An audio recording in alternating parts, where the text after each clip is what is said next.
qui a permis qu'on se rassemble ce soir, lui qui nous a aimés avant la fondation du monde, lui qui nous a connus le premier, et lui qui nous a appelés.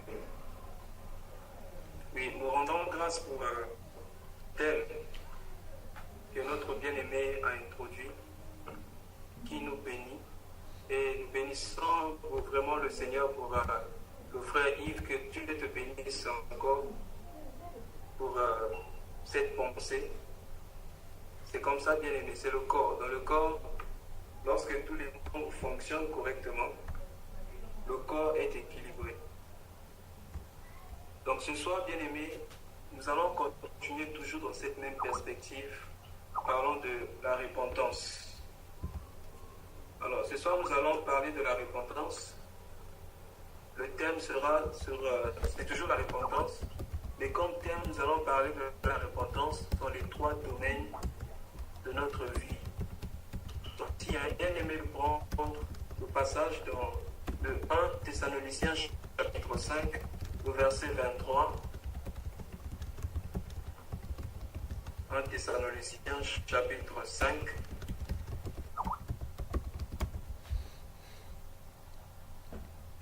Thessaloniciens 5, verset 23. Que le Dieu de paix vous sanctifie lui-même, tout entier, et que tout votre être, l'esprit, l'âme et le corps soient conservés irrépréhensibles lors de l'avènement de notre Seigneur Jésus-Christ. Amen. Amen. L'apôtre Paul écrit aux chrétiens de Thessalonique en disant que le Dieu de paix vous conduise lui-même, ou encore vous sanctifie lui-même, de telle sorte que votre être, avec votre être tout entier, c'est-à-dire que votre esprit, votre âme et votre corps soient conservés irrépréhensibles ou irréprochables lors de l'avènement de notre Seigneur Jésus-Christ. Si tout le monde était là quand notre bien-aimé Paul parlait de la repentance, je crois que c'était le 2e jour, le bien-aimé disait que le but de la repentance, en tout cas il y avait beaucoup de points, et l'un des points c'était le but de la repentance, c'est que Dieu nous fasse déplacer du royaume des ténèbres vers le royaume de la lumière, ou encore nous détacher de la terre pour nous placer dans les choses célestes. Le but de la repentance, c'est nous transformer en changeant notre mentalité qui était terrestre, en ayant une mentalité qui est céleste. Bien aimé, c'est très important. Vous vous rappelez lorsque Dieu envoya Moïse pour sauver le peuple d'Israël, Dieu avait dit quelque chose à Moïse. Lorsque Moïse dit, quel sera le signe qui montre que c'est toi qui m'envoies? Et Dieu va dire à Moïse, voici le signe. Quand tu vas aller chercher ce peuple en Égypte, lorsque tu sortiras avec ce peuple, vous me servirez sur cette montagne. Donc nous comprenons que lorsque nous sommes sauvés par Dieu, le but du salut, c'est pour servir Dieu. Mais comment servir Dieu? Lorsque Jésus parlait avec la femme samaritaine concernant l'adoration, cette femme dit que le lieu d'adoration pour vous les Juifs, vous dit que c'est à Jérusalem. Mais le Seigneur va révéler quelque chose là-bas de très très très capital. Il dit que l'heure vient, et elle est déjà venue, où ça ne serait ni sur cette montagne, c'est-à-dire au puits de Jacob, qui représentait aussi un lieu d'adoration, ni à Jérusalem dans le temple. Mais le Père cherche les vrais adorateurs, ceux qui l'adorent en esprit et en vérité. Or, lorsque Dieu envoyait Moïse pour chercher les enfants d'Israël en Égypte, bien aimé, si nous lisons là-bas, lorsque Moïse a dit premièrement à Pharaon, laisse libérer mon peuple, le peuple d'Israël, afin qu'il aille servir son Dieu, qu'est-ce que Pharaon dit? Premièrement, il dit, le peuple va partir, il faut les aller laisser au bien. À un moment, il dit, les hommes vont partir, nous laisser les enfants et les biens, etc. Jusqu'à ce que Pharaon accepte de laisser le peuple aller tout entier. Ça veut dire quoi? Bien aimé, lorsque nous sommes sauvés, nous devons être sauvés dans ces trois dimensions, c'est-à-dire notre être tout entier. Rien ne doit rester dans les ténèbres. La Bible dit, le bien-aimé Paul avait aussi cité ce passage dans Matthieu chapitre 21, je crois que c'est le verset, et plutôt Matthieu chapitre 1, le verset 21, la Bible dit, on lui donnera le nom de Jésus parce qu'il viendra pour sauver son peuple du péché. Donc, le nom de Jésus signifie, c'est-à-dire Yehoshua qui signifie sauveur, il vient de sauver de quoi? Nous sauver du péché. Or, sauver l'être tout entier, voilà pourquoi l'apôtre Paul a écrit là-bas que notre être tout entier doit être conservé irrépréhensible lors de l'avènement de notre Seigneur. Donc, pour servir Dieu en esprit et en vérité, nous devons être sauvés, bien aimés, dans ces trois dimensions. Pour être équilibrés, nous devons être sauvés dans ces trois dimensions, c'est-à-dire au niveau du corps, au niveau de l'âme et au niveau de notre esprit. Pourquoi, bien aimés, nous devons être sauvés dans ces trois dimensions? Regardez bien, c'est parce que lorsque l'homme est tombé, l'homme était tombé dans ces trois dimensions. Et lorsque le diable vient tenter l'homme en ces temps présents, il viendra aussi nous tenter dans ces trois dimensions. Allons au commencement, nous allons voir cela. Prenons Genèse chapitre 3. Genèse chapitre 3. Et nous allons lire à partir du verset Genèse chapitre 3. Nous allons lire seulement le verset 6 pour gagner le temps. Genèse 3, 6. La femme vit que l'arbre était bon à manger et agréable à la vue et qu'il était précieux pour ouvrir l'intelligence. Elle prit de son fruit et en mangea. Elle en donna aussi à son mari qui était auprès d'elle et il en mangea. Amen. Amen. Bien aimé, regardez bien comment est-ce que c'est présenté. La Bible dit premièrement, la femme vit que l'arbre était bon à manger. C'est-à-dire le manger touche le corps. 2, agréable à la vue. Ça là, cela parle de l'âme. Troisième chose, précieux pour ouvrir l'intelligence. Cela parle de l'esprit. Donc,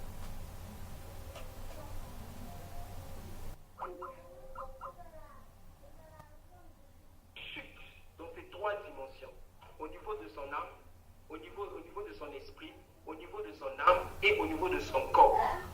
Donc, le Seigneur Jésus est venu sur terre détruire les œuvres du ténèbre, comme cela a été dit dans 1 Jean chapitre 3, verset 8, car Christ apparu pour détruire les œuvres des ténèbres, c'est-à-dire ce que le diable a fait pour détruire ce qui se trouvait dans notre esprit, dans notre âme et dans notre corps. Le Seigneur Jésus est venu pour restaurer cela. Donc l'homme, en tombant, l'homme était tenté, c'est-à-dire Ève était tentée dans ces trois dimensions. Au niveau de son corps, c'est-à-dire le manger, au niveau de la vue, ce qui était agréable, parce que l'âme c'est le lieu des sentiments agréables à vue, l'émotion. Ensuite, l'intelligence, l'intellect, cela parle de l'esprit. Voilà pourquoi, lorsque le Seigneur Jésus, aussi, dans le jardin, n'oublions pas, l'homme est tombé dans le jardin, voilà pourquoi, pour restaurer l'homme, le Seigneur Jésus devait obéir aussi dans le jardin. L'homme a désobéi dans le jardin. Lorsque l'homme a désobéi dans le jardin, l'homme, toute l'humanité est tombée dans le péché. C'est pourquoi la Bible dit un seul a péché et il a conduit toute l'humanité dans le péché. C'est ainsi qu'un seul aussi a obéi et il a conduit toute l'humanité dans la justice. Voilà pourquoi le Seigneur Jésus, pour obéir aussi à Dieu, il devait obéir dans le jardin. Parce que l'homme était tombé dans le jardin. Alors qu'est-ce qui s'est passé? Comment le Seigneur a fait pour nous ramener, bien aimés, au niveau initial demandé ou encore au niveau initial choisi par Dieu? Lisons celui qui avait obéi à Dieu, c'est-à-dire le Seigneur Jésus-Christ, dans Matthieu chapitre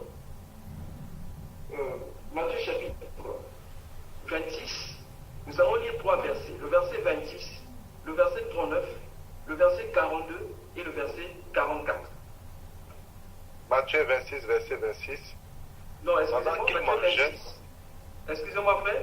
Matthieu 26, verset 39, 42 et 44. Pas verset 26. Le 39. chapitre 26. 39. Puis, ayant fait quelques pas en avant, il se jeta sur sa face et pria ainsi. Mon Père, s'il est possible que cette coupe s'éloigne de moi, toutefois, non pas ce que je veux, mais ce que tu veux. 44. Il les quitta et, s'éloignant, il pria pour la troisième fois, répétant les mêmes paroles. Ensuite, Amen. 46. Levez-vous. Alors, voici celui qui me livre s'approche. Amen. Amen. Donc, bien aimé, nous voyons là-bas, à 3 reprises, le Seigneur Jésus a prié. Hein, je vais encore relire ça au verset 39. Puis, ayant fait quelque part, il se mit sur sa face et pria, mon Père, s'il est possible que cette coupe s'éloigne de moi, toutefois, non pas ce que je veux, mais ce que tu veux. Ensuite, le verset 42, la Bible dit, il s'éloigna une seconde fois et pria, mon Père, s'il est possible que cette coupe s'éloigne de moi, sans que je la boive, que ta volonté soit faite. On prend maintenant le verset 44, la Bible dit, il quitta et il s'éloigna pour la troisième fois et répétant les mêmes paroles. Et les mêmes, vous voyez, qu'est-ce que vous remarquez? Et le Seigneur Jésus, à 3 reprises, répéta les mêmes paroles. Pourquoi? Parce que lui devait sauver l'homme dans ces 3 dimensions. Donc lorsqu'il dit non pas ma volonté que ta volonté, cela touchait bien aimé le corps de l'homme.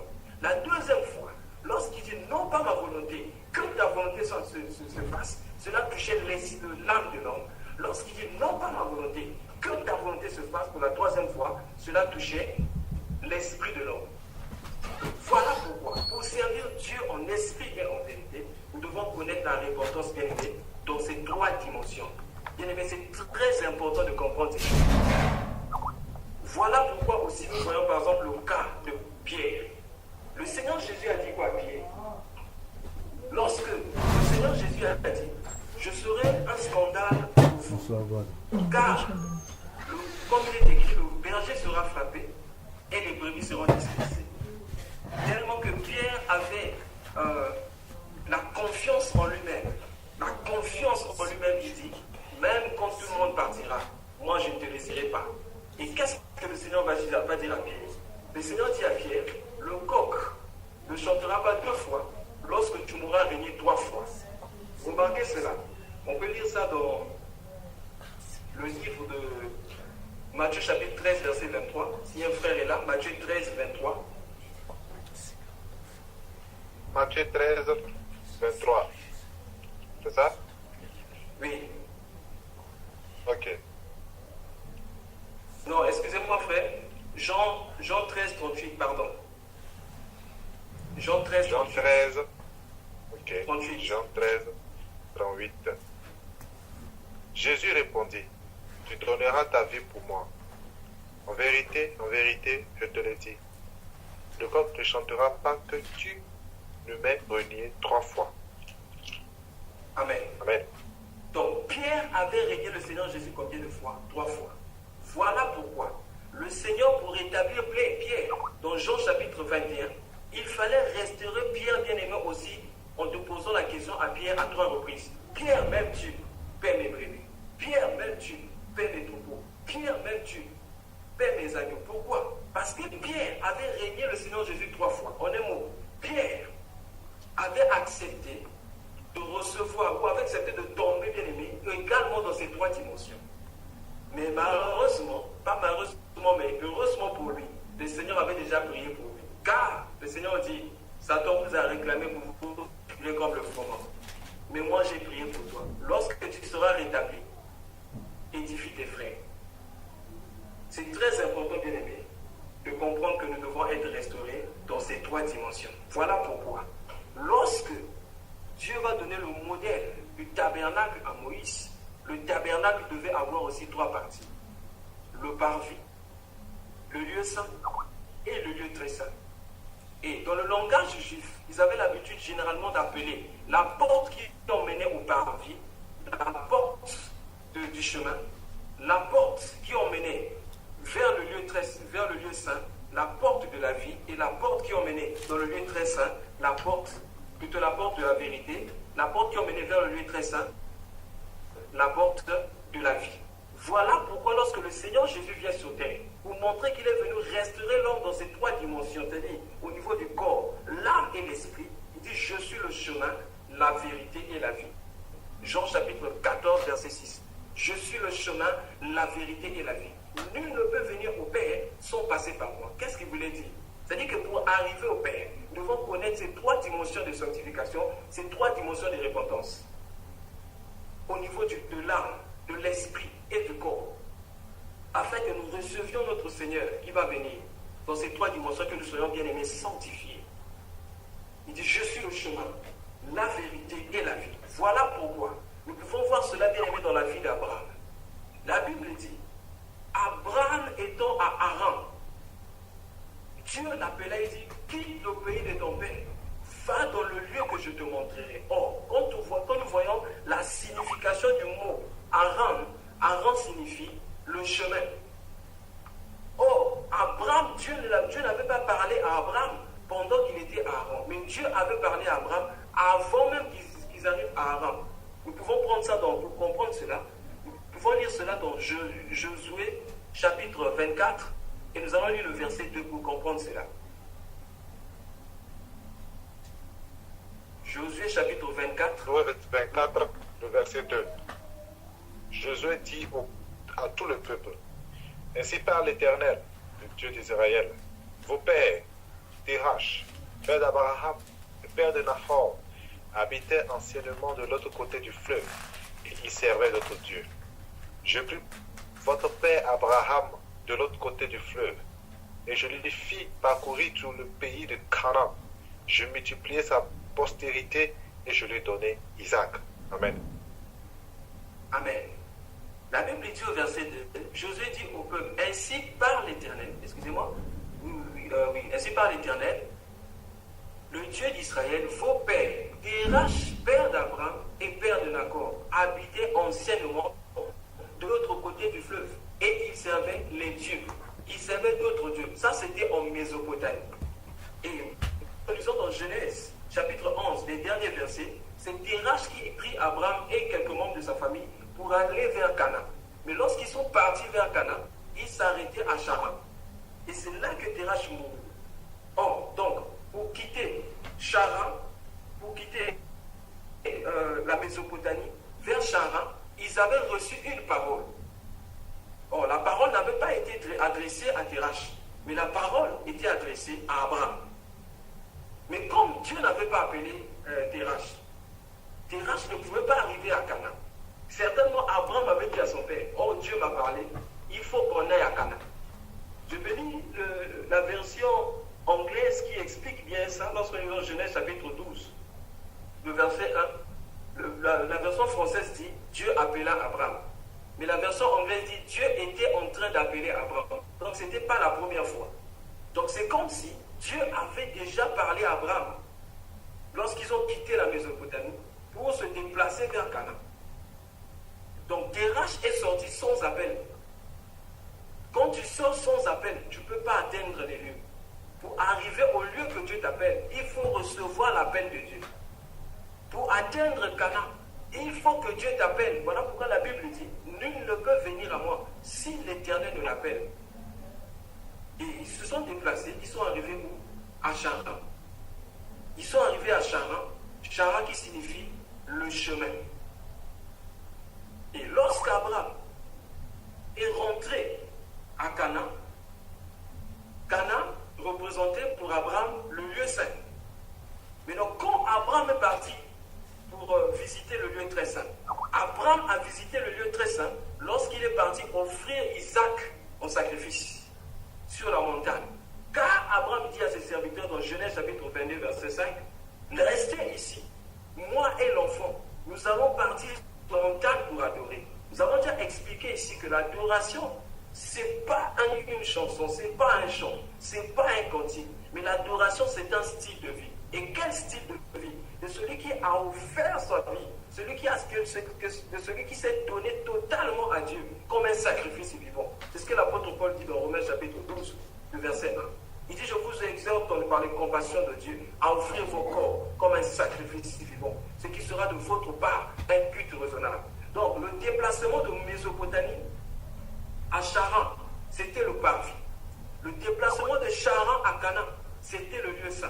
Le déplacement de Charan à la montagne, là où Abraham devait sacrifier Isaac, là-bas c'était le lieu très saint. Et Dieu veut que nous déplaçons du parvis au lieu saint et que nous rentrons dans le lieu très saint. Donc bien aimé, à chaque fois que nous allons recevoir le message bien aimé viendra toujours pour nous purifier, bien aimé, dans ces trois dimensions. Mais malheureusement, plusieurs chrétiens, lorsqu'ils prennent le message, ils s'arrêtent au parvis, c'est-à-dire le message s'arrête seulement ils prennent le message seulement pour le parvis. Le message qui s'arrête au parvis, parce qu'au parvis, bien aimé, c'était le lavement des pieds. Au parvis, on devait faire des ablutions, il fallait nettoyer, se purifier. C'est les chrétiens qui s'arrêtent toujours là où tout le temps ils doivent venir devant Dieu pour demander pardon. Ils ne veulent pas grandir dans la foi. Tout le temps, Seigneur, pardonne-moi, pardonne-moi. Ils tombent toujours tout le temps. Pourquoi? Parce qu'ils ne veulent pas avancer. Voilà pourquoi, lorsque nous lisons aussi dans Matthieu chapitre 13, qu'on allait dire tout à l'heure, si le frère Gauthier peut prendre ça, Matthieu chapitre 13, verset 23. Le Seigneur nous révèle quelque chose là-bas, si on peut lire ça. Matthieu 13, 23. Matthieu 13, verset 23. Celui qui a reçu la semence dans la bonne terre, c'est celui qui entend la parole et la comprend. Il porte du fruit et un grain en donne 100, un autre 60 et un autre 30. Amen. Amen. La Bible dit, celui qui reçoit la parole, certains produisent combien? 30, d'autres 60, d'autres 100. Ça veut dire quoi? Celui qui a reçu la parole, qui a produit 30, c'est celui qui s'est arrêté au parler. Certains vont un peu plus loin. Ils produisent 60. Mais Dieu bien-aimé nous attend au 100%. Dieu aime les chrétiens 100%.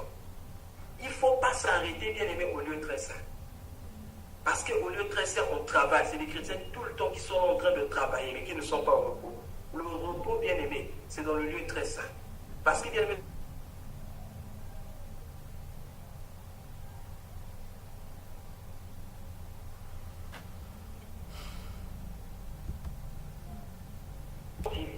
il montre les dimensions de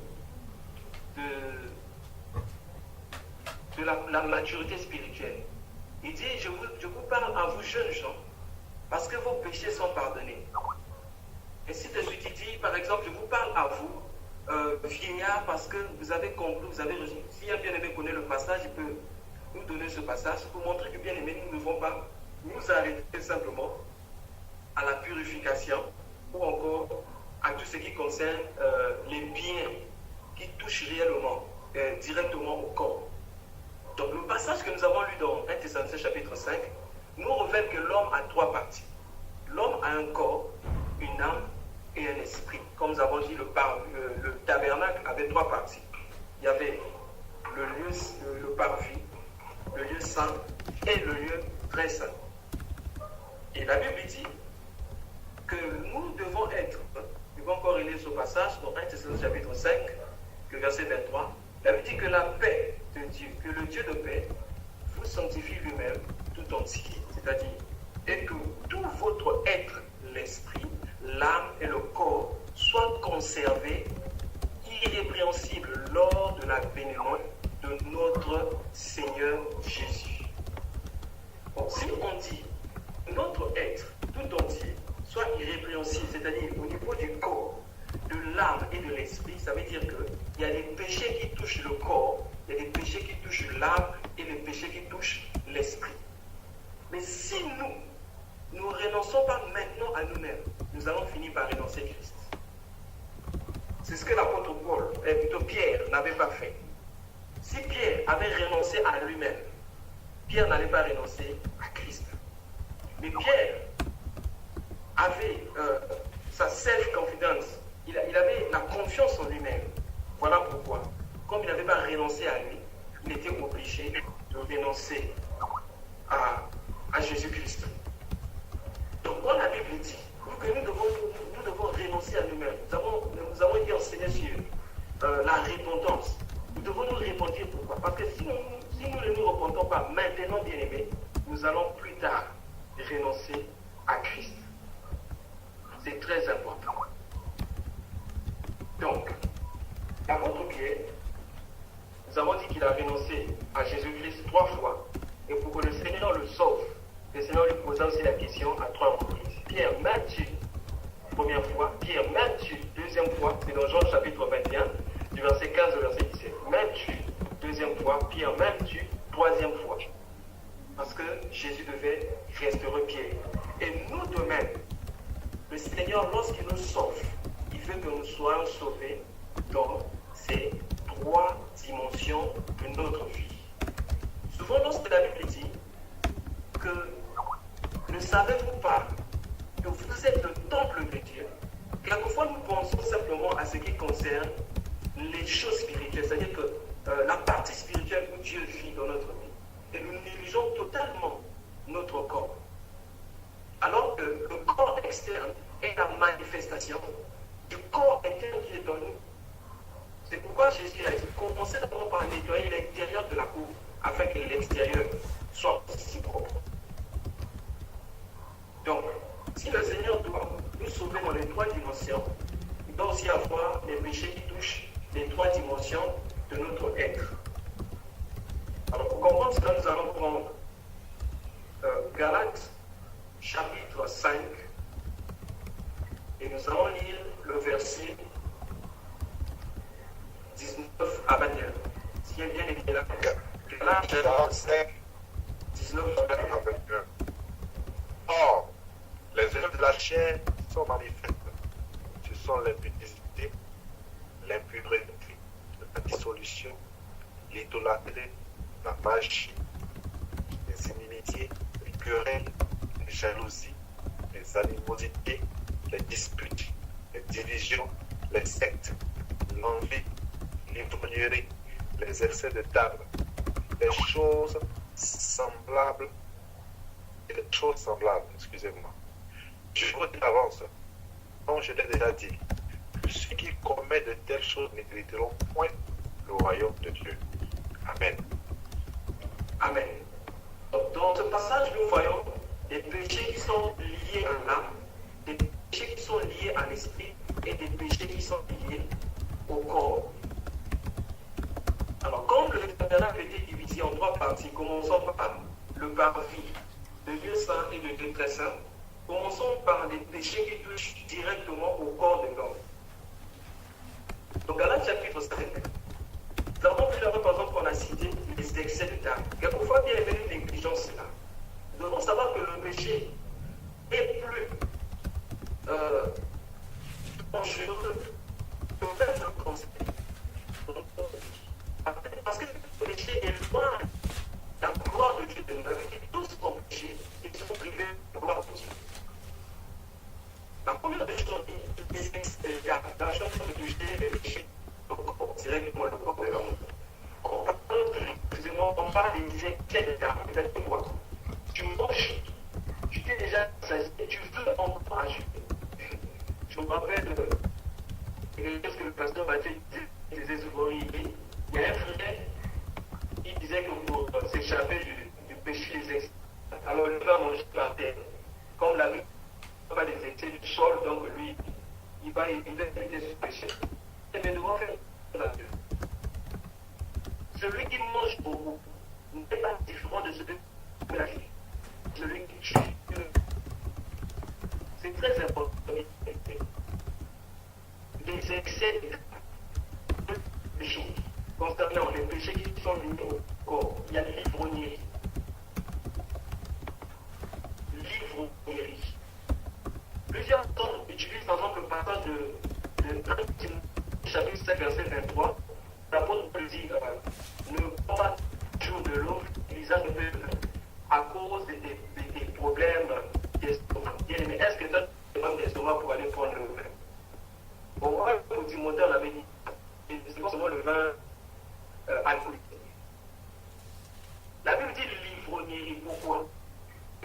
ne vous enivrez pas de vin, c'est de la débauche. Et soyez au complet, remplis du Saint-Esprit. Certainement, vous allez me dire, non, bien aimé, la Bible ne pas toucher, mais la Bible dit, au moment, si vous vous enivrez, donc cela parle de la quantité. Or, la Bible dit quoi? Par rapport au vin, par rapport aux boissons enivrantes, que lorsque le sacrificateur devait rentrer dans le temple pour servir l'Éternel, ceux-ci devaient s'abstenir de vin. Or, nous savons qu'actuellement, nous entrons dans la présence de Dieu 24 sur 24. Et il a fait de nous un royaume des sacrificateurs. Mais que le Saint-Esprit parle à chacun de nous. La Bible dit encore, par rapport aux péchés qui sont liés au corps, la Bible parle par exemple de l'immoralité sexuelle, c'est-à-dire l'impudicité. Quand on parle de l'impudicité, on parle directement l'acte. Mais quand on parle de l'impudicité, cela tout ce qui concerne l'impudicité, c'est-à-dire même les paroles désolées qui sortent de notre bouche, même notre façon de nous habiller, c'est-à-dire l'impudicité, c'est ce qui est contraire à ce qui est pudique. L'impudicité, c'est ce qui est contraire à ce qui est pudique. Donc même notre façon de nous habiller peut être impudique. Mais combien de fois aujourd'hui, même dans les églises, vous voyez des gens s'habiller comme si les gens ne se dérangent pas par rapport à cela. Prions pour mon Dieu. Avec une parle du mensonge, nous pouvons lire pour ajouter cela. Si on peut lire Colossiens chapitre 3, le verset 5. Colossiens chapitre 3, le verset 5. Colossiens 3, verset 5. Faites briller les membres qui sont sur la terre. C'était l'impureté, les passions, les mauvais désirs et la cupidité, qui est une idolâtrie. Amen. Amen. La Bible dit, faites donc mourir. Il y a quoi? Les passions. Les passions ici représentent les désirs qui sont dans notre âme. Nous avons généralement compris les concernant l'âme, mais nous voyons ici la Bible parler de l'impudicité, l'immoralité, et là-bas on a touché aussi le mensonge. Par rapport aux excès, par rapport au jeu au corps, excusez-moi, si vous allons prendre 1 Corinthiens chapitre 6, le verset 13. 1 Corinthiens 6, le verset 13. Le verset 13. 1 Corinthiens 6, verset 13. Les aliments sont pour le ventre, et le ventre pour les aliments. Et Dieu détruira l'un comme les autres. Mais le corps n'est pas pour l'impudicité, il est pour le Seigneur, et le Seigneur pour le corps. Verset 18. Fuyez l'impudicité. Quelque autre péché que l'on commette, ce péché est hors du corps. Mais celui qui se livre à l'impudicité pêche contre son propre corps. Amen. Amen. La Bible dit, les aliments sont pour le ventre et le ventre pour les animaux. Et Dieu détruira l'un comme l'autre. Mais le corps n'est pas pour l'impudicité et il est pour le Seigneur et le Seigneur pour le corps. Donc nous voyons que le Seigneur ne considère pas simplement notre âme ou encore notre esprit, mais le Seigneur tient compte de notre corps. Pourquoi? Parce que notre corps est le temple du Saint-Esprit. Lorsque le temple de Dieu fut bâti en Israël, le temple de Salomon, le temple de Salomon était consacré à l'Éternel. Et le temple était considéré comme un lieu saint, un lieu qu'on avait offert à l'Éternel. Comme un lieu saint, ça veut dire quoi? Notre corps, aussi nos membres physiques, sont considérés comme des membres qui doivent être saints, donnés à l'Éternel comme un sacrifice vivant. Mais combien de nous bien-aimés, même seulement concernant les animaux, nous mangeons sans respecter même le Seigneur. Donc tout ce que nous faisons, nous devons le faire pour la gloire de l'Éternel. Ça veut dire quoi? Je ne dois pas manger comme je veux, mais lorsque je mange, je dois glorifier le Seigneur, même dans ma façon de manger. Je ne dois pas manger parce que quand on parle du corps ici, cela atteint aussi avec les choses que nous faisons. Je ne peux pas voir ce que mes yeux désirent, mais je dois voir ce que je dois voir. Dans tout ce que je fais, dans tout ce que je dis, dans tout ce que je vois, je dois me poser la Seigneur va tirer sa gloire dans ce que je suis en train de faire. Lorsque je mange, est-ce que Dieu peut être glorifié dans ma façon de manger? Le Seigneur Jésus a dit, lorsque lui a posé la question, parlant du jeûne, on lui a dit, les disciples de Jean jeûnent et les disciples des pharisiens. Mais pourquoi les disciples ne jeûnent pas? Il dit, lorsque l'époux sera pris, ils jeûneront. Ça veut dire quoi? Un chrétien qui ne jeûne pas, c'est un chrétien qui certainement qui n'a pas de Saint-Esprit. Je ne parle pas des jeûnes mécaniques, mais celui qui a le Saint-Esprit. Vous contrôlez les désirs charnels, vous contrôlez les désirs du corps. Quelquefois, ça c'est par expérience, et en voyant la vie de ceux qui ont couru avant nous, la vie de ceux qui ont servi le Seigneur avant nous, ces gens-là, jeûner constamment. Celui qui a le Saint-Esprit va toujours et toujours te conduire quelquefois à t'abstenir des choses. Quand on parle du jeûne, il n'y a pas que le jeûne de la nourriture. Il y a même le jeûne de la télévision, le jeûne de l'Internet. Qu'est-ce que tu regardes souvent sur Internet? Est-ce que Dieu veut se glorifier des images que tu vois sur Internet? Est-ce que lorsque tu es devant l'Internet, lorsque tu es devant la télé en suivant une série, le Seigneur Jésus peut s'asseoir à côté et suivre la série avec toi? Ou si le Seigneur Jésus est dans ta maison, tu peux rapidement éteindre la télé et changer de comportement. C'est la preuve.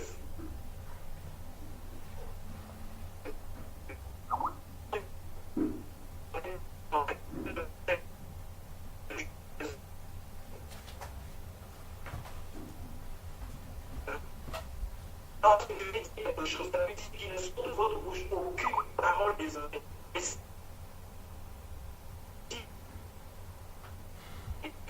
Ta bouche, est-ce que pour la gloire de Dieu, pour la propre gloire, ta propre gloire, les images que tu vois, les journaux que tu lis, c'est pour la gloire de Dieu, cela t'édifie ou cela te détruit.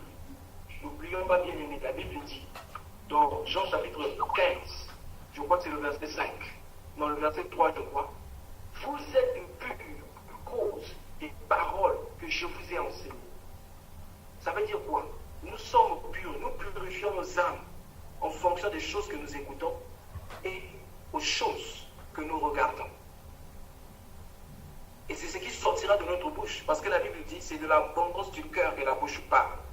Quand quelqu'un fait souvent sortir des paroles impudiques, c'est son cœur qui est comme ça. Oh, on est dans le Seigneur. Le corps est pour le Seigneur, non pas pour l'impudicité. Le corps est pour le Seigneur, non pas pour la nourriture. Donc, quelquefois, le Seigneur peut te demander de jeûner. Quelquefois, le Seigneur peut te demander d'obéir à sa parole. Est-ce que lorsque tu dors, ta façon de dormir, glorifie-t-elle le Seigneur?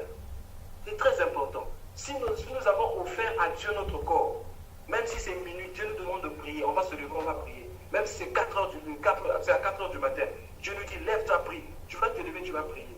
Je bénis le Seigneur pour le message que le frère Gauthier nous avons enseigné la fois passée. On a remarqué que bien même souvent lorsque les gens prient, comme c'est la prière, les gens deviennent fatigués. On a vu ça. On va dans une vie de prière, quand c'est la prière, les gens sont fatigués. Mais lors de pause, on demande aux gens de dormir, ils commencent à faire du bruit. Pourquoi l'esprit de l'homme, plutôt l'esprit de Dieu, a des désirs contraires à la chair? Mais nous devons combattre, bien aimés. Nous devons nous forcer, bien aimés. Ça, c'est la part de l'homme. L'apôtre Paul dit quoi? Si un frère peut prendre ça dans 1 Corinthiens chapitre 9, je crois que c'est le verset, je ne sais pas si c'est 27 à 29 ou 27 à 27, l'apôtre Paul dit, je traite durement mon corps. Pourquoi? Afin de ne pas être rejeté après avoir prêché les autres. Si bien aimé peut retrouver ce passage. Matthieu 9, verset 27.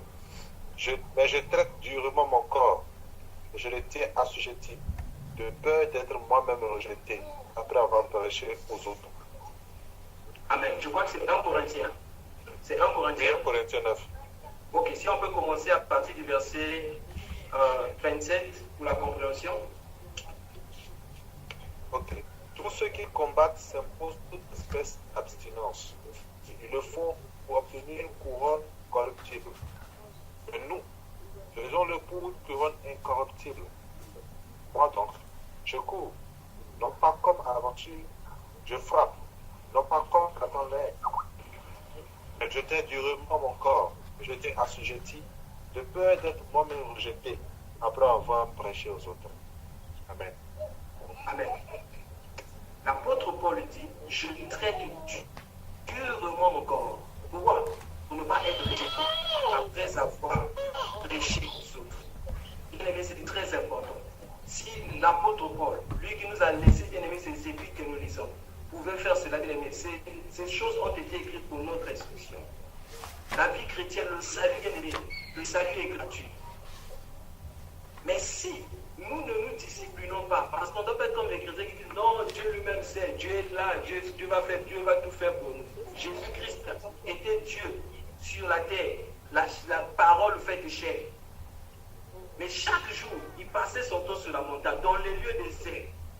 Pourquoi? Parce qu'il savait, la Bible dit, lui-même il a dit, il dit veillez et priez pour ne pas céder à la tentation. L'esprit de l'homme est bien disposé et la chair est faible. Comment bien traitons notre corps? Est-ce que nous glorifions notre corps? Parce que lorsque nous voyons bien aimé, le péché qui est entré, lorsque le péché est entré, tout ce que Ève avait fait, c'était la gloire. Elle a cherché la gloire du corps. Qu'est-ce que Ève dit? La Bible dit que la première des choses, que la femme vit que l'arbre était bon à manger. Voilà pourquoi la première tentation, lorsqu'il est venu, le diable est venu tenter Jésus, il a commencé aussi par la nourriture. Si tu es le Fils de Dieu, transforme ces pierres-là en pain, afin que tu manges. Le Seigneur Jésus a dit non. Je dois glorifier Dieu, même dans ma façon de manger. Je ne vais pas manger parce que je vais du plaisir à manger, mais je dois manger parce que cela doit plaire à mon Dieu. Il avait la capacité de faire cela. Mais c'est que le Seigneur Jésus a refusé. C'est ce que plusieurs ministres ont accepté aujourd'hui. Ils ont pris des pierres, les chrétiens qui sont des pierres, ils ont transformé ces chrétiens-là en pain pour les bouffer correctement. Ils ont transformé ces chrétiens-là en pain avec des faux enseignements pour bouffer leur argent. Mais le Seigneur Jésus n'avait pas fait ça. Car la Bible dit, je crois que c'est 2 pierres. Nous, comme des pierres vivantes, nous devons nous rassembler pour former une maison spirituelle. Ève, tout ce qu'elle faisait, c'était pour chercher un bien temporaire. Et nous voyons aussi Ésaü bien-aimé. La Bible dit nous ne devons pas faire comme Ésaü. Qui a fait quoi? Qui a vendu le droit de naissance pour satisfaire aux besoins de la chair. C'était quoi? La nourriture. Est-ce que nous sommes bien-aimés disciplinés de notre façon de passer le temps? Bien-aimés, notre résistance à la tentation sera déterminée de la façon dont nous passons notre temps. Comment passons-nous notre temps? De quoi remplissons-nous notre pensée, nos âmes? J'ai vu des chrétiens qui n'ouvrent la Bible que le dimanche. Quand ils vont à l'église, c'est là qu'ils ouvrent la Bible. Bien, mais est-ce que tu ouvres ta Bible seulement lorsque on lit le passage ici?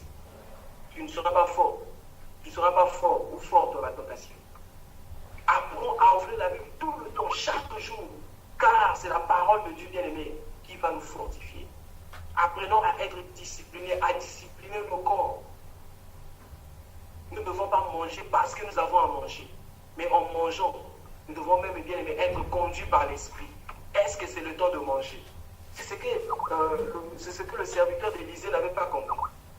Lorsque le chef de l'armée voulait donner les biens, Élisée a refusé. Mais Géasi a dit non, moi je ne peux pas laisser ça. Il a couru derrière Naaman. Et là-bas, quand il arrive là-bas, il ment. Il dit non, Élisée a dit que tu peux toujours donner des trucs parce qu'il a reçu des invités, etc. Il a reçu des trucs. Quand il est arrivé vers Élisée, qu'est-ce qu'Élisée a dit? Où était-tu? Il dit non, j'étais parti faire un tour derrière la maison. Élisée dit, mes yeux n'étaient-ils pas avec toi quand Naaman était descendu de son cheval pour te donner les choses? Est-ce que c'est le temps?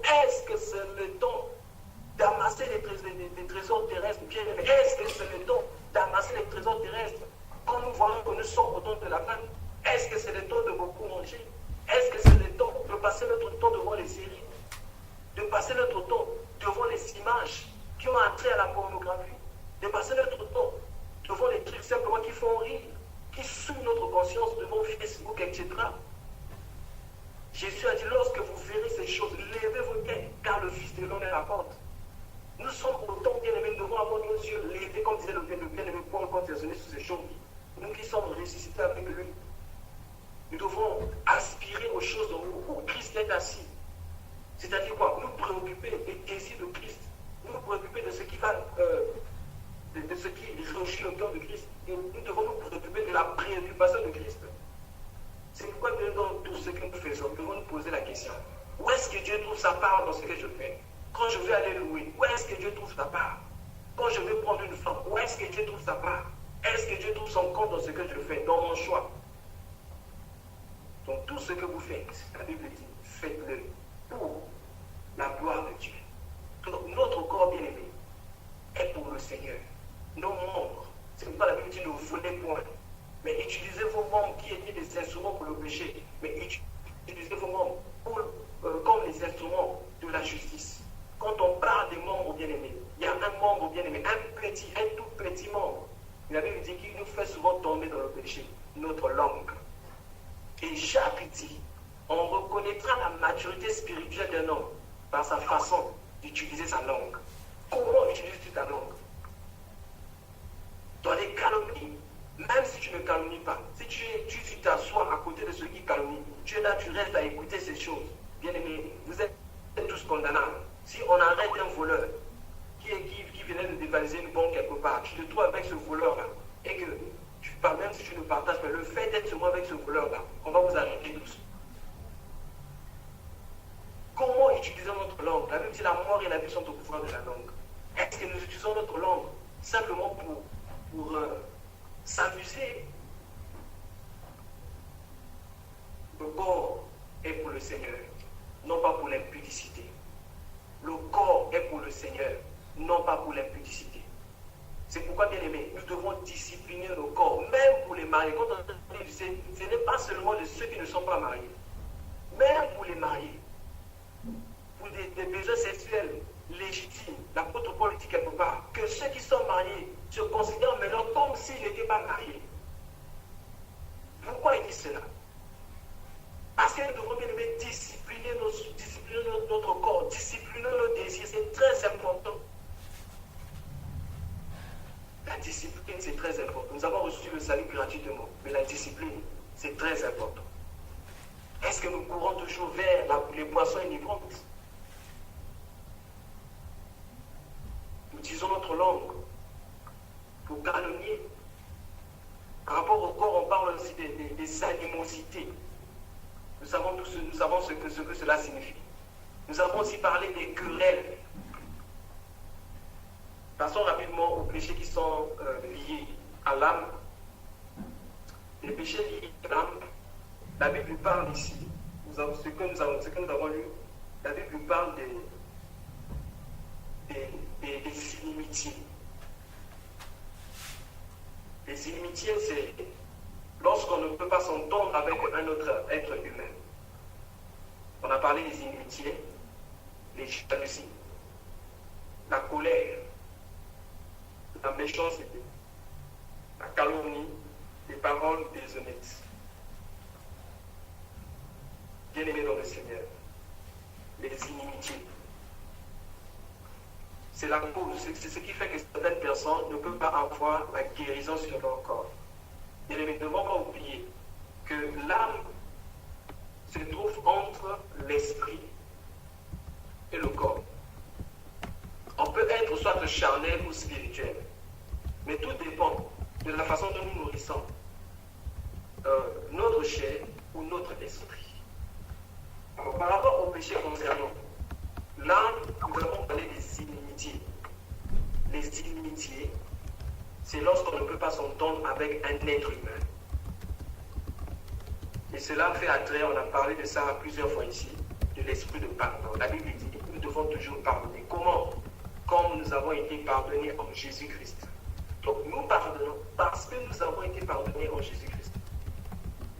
Nous ne pardonnons pas parce que simplement nous a dit qu'il faut pardonner. Sinon le pardon ne sera pas profond. Le Seigneur Jésus parle du pardon. Parce que qui a bien dit? Est-ce que nous devons pardonner 7 fois 7 fois? 7 fois 7? Jésus a dit non, pas 7 fois 7 fois. Mais 70 fois 7 fois. Donc, si quelqu'un nous fait du mal et que cette personne revient pour nous dire, nous demander pardon, on doit toujours accepter de pardonner à la personne. Pourquoi l'apôtre Paul dit cela? Et plutôt, pourquoi le Seigneur Jésus dit cela? Parce que le pardon, c'est une force bien aimée qui libère. Et il va donner un exemple, il dit, il y avait un homme un homme qui devait à un roi, un chef, beaucoup d'argent. Je donne un exemple, il y a des francophones ici. Un exemple, par exemple, il devait 1 million à son chef, à un roi. Et celui-ci lui a dit, je dois maintenant faire mes comptes, tu dois rembourser mon argent. Cette dernière personne va demander, pardon, et pitié de moi, prends patience, je vais te rembourser. Comme il était tellement compatissant, miséricordieux, dit, ok, ça sert même plus de payer la dette.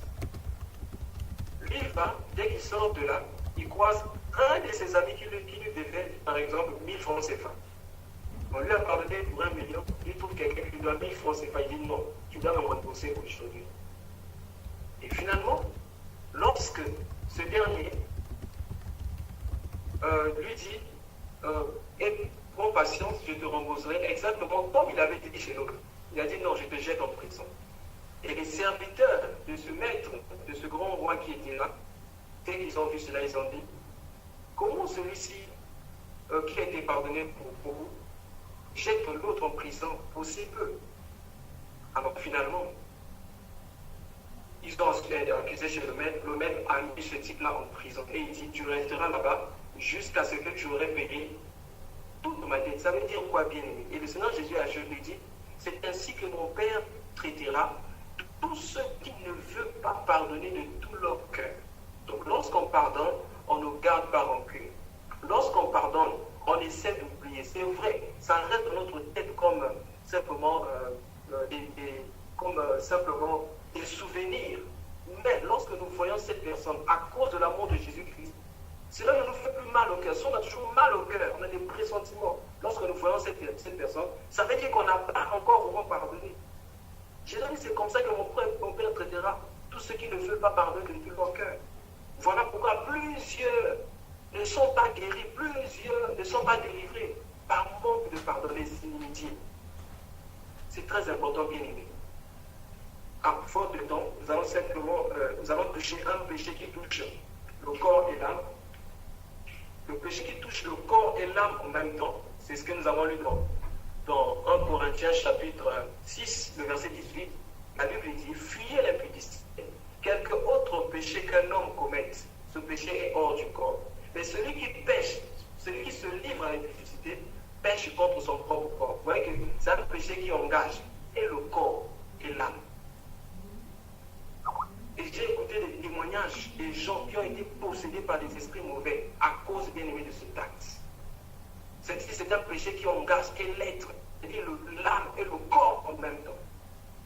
Plusieurs personnes ont été possédées spirituellement, ont été possédées des sorcelleries, des gens dont les vies ont été gâtées à cause, bien aimé, de l'impudicité. C'est pourquoi le Seigneur Jésus est venu. La Bible dit qu'il est venu pour nous sauver. Donc lorsque son message vient, c'est pour nous libérer de cela. Lorsque son message vient, c'est pour nous délivrer, nettoyer notre conscience. Nous allons lire un dernier verset pour clôturer, parce que il ne nous reste que 40 minutes, je crois. Nous allons prendre. Ok, nous avions lu 1 Corinthiens chapitre 6, verset 8.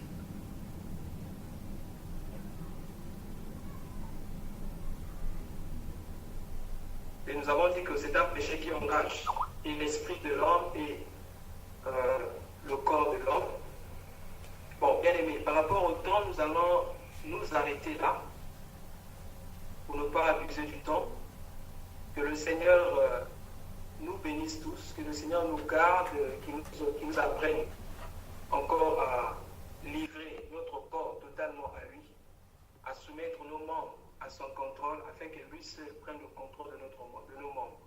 Que le Seigneur vous bénisse. Amen. Amen. Amen. Que le Seigneur soit encore glorifié.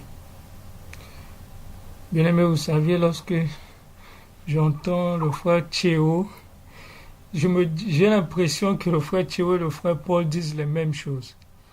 Mais en réalité, ils se complètent. C'est de cette façon que le Seigneur fait. À entendre, nous croirions qu'ils disent les mêmes choses, mais lorsque nous sommes vraiment attentifs, nous comprenons que ça se complète. Ce que le frère Paul avait dit, le frère Thierry vient compléter. Donc nous allons remercier le Seigneur, le bénir de ce qu'il tente de faire au milieu de ce groupe à travers cette parole et recommander aussi le serviteur de Dieu entre sa présence. Élevons la voix et prions. Seigneur, merci encore pour cette parole qui vient compléter et qui vient s'ajouter. Merci Seigneur parce que tu nous as parlé et tu as ajouté quelque chose de plus. Tout ce que tu nous dis chaque fois. Merci Seigneur pour ta parole. Oui. Seigneur, nous te prions également pour le frère Thierry.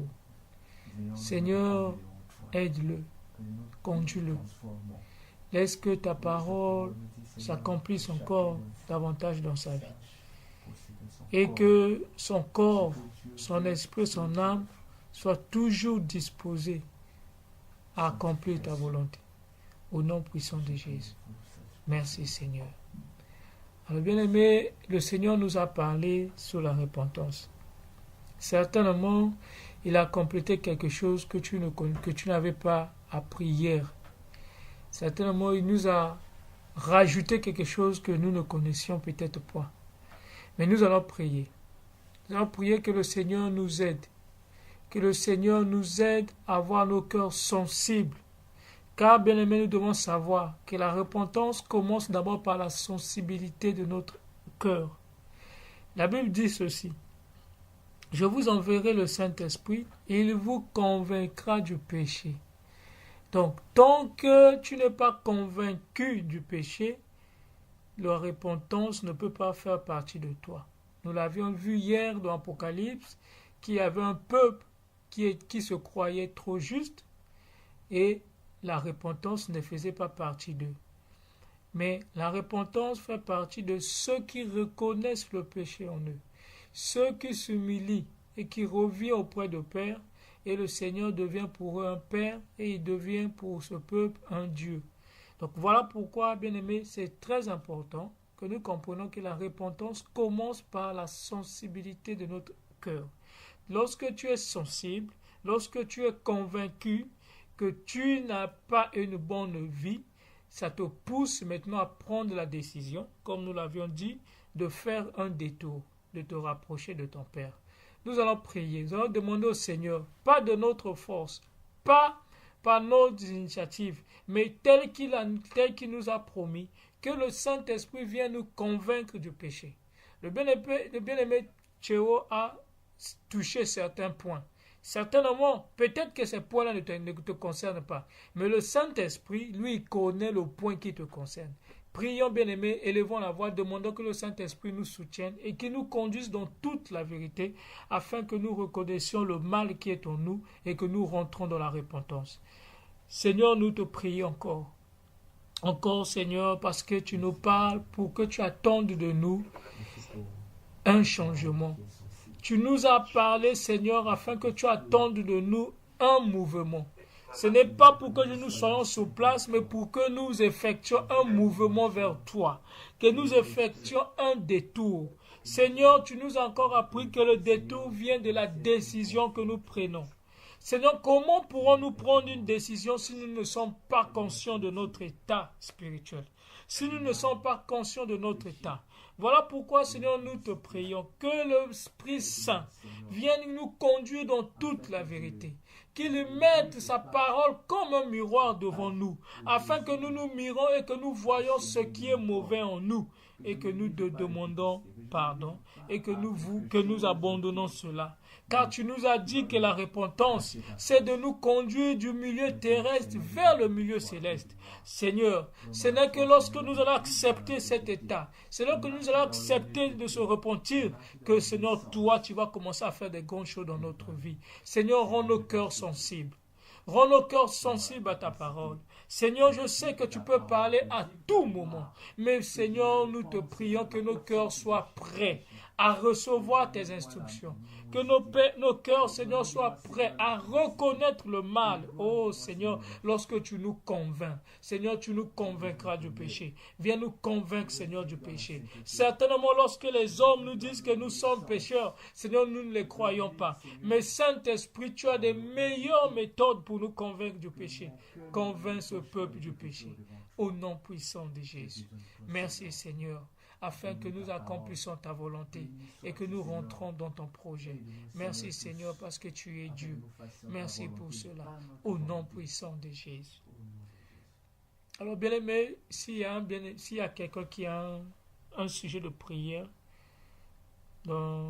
concernant la parole qui a été prêchée ce soir, il peut le faire savoir. Nous allons prier pour cela. Moi, j'ai un sujet de prière. Shalom. Oui, shalom, ma soeur. Tu peux parler. Enfin, moi, je veux qu'on prie parce que franchement, c'est le point même qui... Parce que l'imitié, je ne savais pas ce que c'était, franchement. Et le frère Séo, il a parlé de son corps. Et aujourd'hui, j'ai compris ce que c'est. Et puis, à faire du pardon. Moi, franchement, je veux pardonner. Et toujours, j'écoute les frères prêcher à propos de ça, au lieu de pardonner. Mais je veux pardonner, mais je n'arrive. Je me dis que je pardonne, mais c'est toujours au fond de moi. Et je fais tout mon possible, mais c'est là, c'est à l'intérieur de moi. Donc, franchement, là, moi, je ne sais pas comment faire. Je ne sais pas comment faire parce qu'on me dit de pardonner. Si tu m'as fait du mal, moi, je dis que, ok, je te pardonne, tu me demandes pardon. Je dis, il n'y a pas de problème. Mais dans ma tête, quand je mets déjà des barrières dans ma tête automatiquement, puis ce n'est plus comme avant en fait. Et frère Zéo dit qu'on dit de pardonner sincèrement. Je n'arrive pas, franchement. Donc je veux qu'on va prier, franchement, pour que le Seigneur m'aide à pardonner sincèrement. Voilà, c'est ça. Merci beaucoup. Merci ma soeur pour le sujet de prière. Bien aimé, nous avons tous entendu. Je me rappelle encore de ce que le frère Théo disait. Si tu veux pardonner quelqu'un, et il faut aussi commencer à pouvoir aimer cette personne, de peur que tu reviennes encore de peur que tu gardes encore en toi cette rancune-là.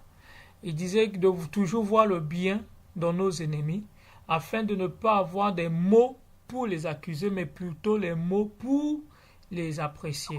Donc, nous allons apprécier nos ennemis, peu importe ce qu'ils font contre nous. Nous allons prier, bien-aimés, pour ce sujet-là. Alors, et ce que nous allons faire, ce que nous allons demander à Dieu, c'est quoi? Le Seigneur nous parle sous la repentance, sous le détour. La repentance, bien-aimés, lorsque aujourd'hui nous prions, nous écoutons la parole, on nous a dit de pardonner. C'est vrai, il faut pardonner. Mais il faut que lorsque tu rentre dans la repentance, que tu fasses un mouvement vers Christ, vers Dieu, pas rester sur place. Donc nous allons prier que nous ne nous attardons pas seulement à pardonner, mais qu'après avoir pardonné, que nous aimions ceux qui nous ont fait du mal. Donc nous allons prier pour cela, bien-aimés. C'est un sujet qui est très important. Nous allons prier que le Seigneur nous aide à pardonner nos adversaires, nos ennemis, tous ceux qui nous combattent, puis de les aimer de tout notre cœur. Élevons encore la voix, bien-aimés, prions. Seigneur, merci encore parce que tu nous parles et tu continues de nous parler. Seigneur, nous te prions. Nous sommes des hommes, Seigneur, remplis de péchés. Seigneur, nous savions que la condition pour que toi tu puisses nous pardonner, c'est que nous pardonnons d'abord à ceux qui nous ont offensés. Ta parole nous dit la seule condition pour que nous recevons le pardon de toi, c'est que nous pardonnons aussi à ceux qui nous ont offensés. Seigneur, donne la force à tes enfants ici réunis et à travers le monde de pardonner tous ceux qui sont contre eux, de pardonner tous ceux qui cherchent le mal, tous ceux qui cherchent les tuer, tous ceux qui cherchent les combattre. Seigneur, que nous soyons prêts à pardonner sans une condition. Mais Seigneur, au-delà du pardon, que nous soyons aussi prêts à aimer ceux-là, ceux qui nous calomnient, que nous soyons prêts à aimer ceux-là. Ceux qui attendent que le mal nous arrive, que nous soyons prêts à aimer ceux-là. Ceux qui cherchent chaque jour, Seigneur, que nous tombions dans les trous, dans les pièges qu'ils ont formés contre nous. Seigneur, que nous les pardonnons et que nous continuons aussi à les aimer. Que nous ne nous arrêtons pas à pardonner, mais que nous allions dans la direction vers ta parole, c'est d'aimer nos adversaires, c'est d'aimer nos ennemis, au nom puissant de Jésus. Merci Seigneur. Encore bien aimé, un sujet, s'il y a un sujet encore par rapport au message, nous allons prier encore.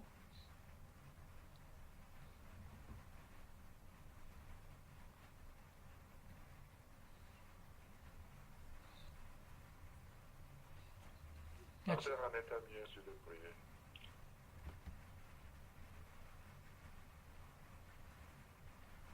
Frère Gauthier. Oui, je disais que la sœur en est mieux sur le prier. Excusez-moi, je n'ai pas lu. Ok. Oui, donc nous allons prier pour le sujet que notre sœur vient de poster. Que Dieu nous donne d'être disciplinés dans la méditation de sa parole, le jeûne et la prière. Élevons encore la voix, bien-aimés, prions. Que le Seigneur nous soutienne. Seigneur, oui, aide-nous. Aide-nous, Seigneur, à avoir la discipline, Seigneur, spirituelle dans notre vie. Fais de nous, Seigneur, des enfants disciplinés. Fais de nous, Seigneur, des enfants disciplinés. Que nous soyons, Seigneur, ces modèles-là. Que nous soyons ces modèles. Que nos yeux, Seigneur, ne nous conduisent point vers les choses de ce monde. Que nos oreilles ne nous conduisent point vers les choses de ce monde. Que nos cœurs non plus ne nous conduisent vers les choses de ce monde. Seigneur, mets la discipline dans tes enfants. Que nous soyons prêts, ô Seigneur, à comprendre l'importance de la prière, l'importance du jeûne et l'importance de la lecture biblique. Oui, Seigneur, mets la discipline dans la vie de tes enfants. Aide-nous, Seigneur, à nous discipliner. Au nom puissant de Jésus. Merci, Seigneur. Alors, nous allons encore prier que le Seigneur guérisse nos cœurs pleins de rancœur, de haine, et qu'il renouvelle en nous un cœur pur et nous remplisse de sa joie. Oui, bien-aimés, le Seigneur met la joie dans l'offense. Le Seigneur met la joie, bien-aimés, devant ceux qui t'offensent. Voilà pourquoi le Seigneur Jésus avait cette joie-là d'aller accomplir la volonté de Dieu. Bien-aimés, prions que le Seigneur vienne susciter cette joie-là. Peu importe que nous ayons des ennemis, peu importe que nous ayons des gens qui nous calomnient, mais que cette joie-là ne nous quitte jamais. Élevons encore la voix et prions. Seigneur, nous te prions, ô Yahweh, de guérir nos cœurs. Nous te prions, Seigneur, de renouveler notre vie. Enlève le cœur de pierre, Seigneur, remplace. Mais un cœur d'amour. Mais un cœur d'amour, Seigneur, pour tes enfants. Oh, remplis-nous toujours de joie. Être toujours en paix avec les autres. Peu importe, Seigneur, ce que ils attendent de nous. Mais mets toujours dans notre cœur la joie, afin d'être toujours en paix avec les autres. Seigneur, tu as dit dans ta parole que si cela n'engage que nous, si cela ne dépend que de nous, que nous soyons en paix avec tout le monde. Oui, Seigneur, pourquoi cela doit dépendre de nous? C'est parce que tu sais que tu es capable de mettre en nous cette joie-là, afin que ton nom soit glorifié. Merci, Seigneur. Merci, oh Yahweh, pour cette grâce. Merci pour cette joie. Au nom puissant de Jésus. Même devant les combats, devant l'offense, que cette joie reste toujours avec nous. Au nom puissant de Jésus. Mais nous allons encore prier. Que le Saint-Esprit nous conduise dans notre marche chrétienne et qu'il nous rende sensibles à tout ce qui n'honore pas Dieu, afin que nous nous en débarrassons au plus vite. Oui, bien-aimés, nous allons encore prier que à chaque fois que le Seigneur détecte quelque chose en nous, aussitôt que nos cœurs réagissent, élevons encore la voix et prions. Seigneur, À chaque fois que tu viens sonder mon cœur, Seigneur, aussitôt que mon cœur réagisse et que je puisse prendre la direction vers toi, d'abandonner, Seigneur, ce que tu vois en moi. À chaque fois que ta parole, Seigneur, résonne dans mon cœur, que mon cœur ne résiste point. Car tu as dit dans ta parole que celui qui écoute la parole, qui n'endurcit pas son cœur. Oh Seigneur, rends nos cœurs sensibles. Sensibles, oui Seigneur, mais nos cœurs sensibles. Que nous soyons sensibles à ta parole. Que nous soyons sensibles à tes instructions. Au nom puissant de Jésus. Oh Yahweh, merci Seigneur. Oui, merci Seigneur de nous aider, de nous conduire encore plus proche de toi. Au nom puissant de Jésus. Merci Seigneur. S'il y a encore un bien-aimé qui a un sujet. Alléluia. Que le Seigneur prenne contrôle de notre langue. Que d'elle ne sortent que des louanges. Amen. Bien-aimés, élevons encore la voix et prions. Prions que le Seigneur prenne contrôle de notre vie, de ce que nous sortons, afin que tout ce qui doit sortir de nous soit que pour la gloire de Dieu. Élevons la voix et prions.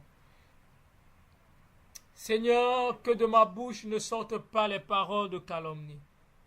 Que de ma bouche, Seigneur, ne sortent pas les paroles pour accuser les autres. Que de ma bouche ne sortent pas les paroles, oh Yahweh, pour condamner. Mais que de ma bouche sortent les paroles pour te glorifier. Car c'est pour cette raison, Seigneur, tu m'as conduit sous terre. C'est pour cette raison, Seigneur, que tu m'as créé. Tu ne m'as pas créé pour juger les autres. Tu ne m'as pas créé pour accuser ni condamner. Mais tu m'as créé pour rendre gloire à ton nom. Tu m'as créé, Seigneur, pour refléter ta gloire. Oui, Seigneur, que ma bouche soit un instrument de te glorifier sous cette terre. Seigneur, de même que mes pas, mes mains, mes pieds, oh Seigneur, sont des instruments pour ta gloire, que ma langue aussi soit un instrument pour ta gloire, au nom puissant de Jésus. Oui, Seigneur, conduis-moi, Seigneur, à toujours glorifier, à toujours te louer, oh Seigneur, à toujours ouvrir ma bouche pour sortir les louanges à ton égard, au nom puissant de Jésus. Merci, Seigneur. Merci, oh Jésus. Partout là où je marche, Seigneur, partout là où je reste, partout là où je vais, que ta présence soit liée en moi, Seigneur. Alléluia. Que je glorifie ton nom. Alléluia. Toutes choses que je fais. Gloire à toi, Jésus. Au nom de Jésus. Oui, bien-aimé, ici encore un sujet qui nous donne la force de défendre sa justice, de ne pas être intimidé quand on veut fuir le péché devant qui que ce soit. Oui, bien-aimé, que le Seigneur nous donne toujours ce courage-là, d'être prêt à dire non et d'être prêt à dire oui sans être influencé. Élevons la voix et prions que le Seigneur nous donne, nous soutienne. Car l'esprit qu'il a envoyé, c'est un esprit de force, un esprit de courage. Élevons la voix et prions. Seigneur, tu es Dieu. Oh Seigneur, que rien de la décision que nous pouvons prendre soit influencé par les choses de ce monde.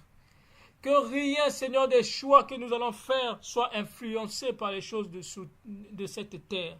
Mais Seigneur, que tout ce que nous déciderons, que tous les choix que nous prendrons, Seigneur, soient influencés par ta parole. Seigneur, lorsqu'il s'agit de dire oui, que nous disons oui. Lorsqu'il s'agit de dire non, que nous disons non. Mais que rien, Seigneur, de notre décision soit influencé par les choses de ce monde. Seigneur, aide-nous, Seigneur, à dire non face à l'impudicité. Aide-nous, Seigneur, à dire non face à l'escroquerie. Aide-nous, Seigneur, à dire non face, oh Yahweh, à l'accusation. Aide-nous, Seigneur, à dire non face aux mauvais témoignages. Seigneur, tu nous parles et aide-nous, Seigneur, à accomplir ta volonté. Au nom puissant de Jésus. Merci, Seigneur, de encourager encore tes enfants. Merci, Seigneur, de donner encore la force. Merci, Seigneur, de combattre la vérité, de combattre le mensonge et de œuvrer pour la vérité au dernier souffle de notre vie. Merci Seigneur parce que tu es là pour nous soutenir.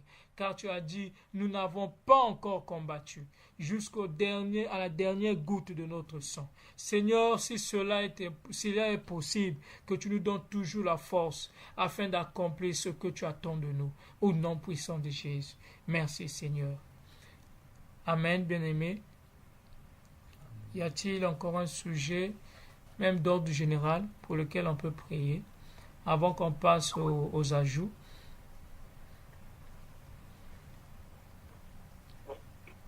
La sœur a demandé qu'on prie par rapport à sa réponse dernière, par rapport à ces documents qu'elle attend.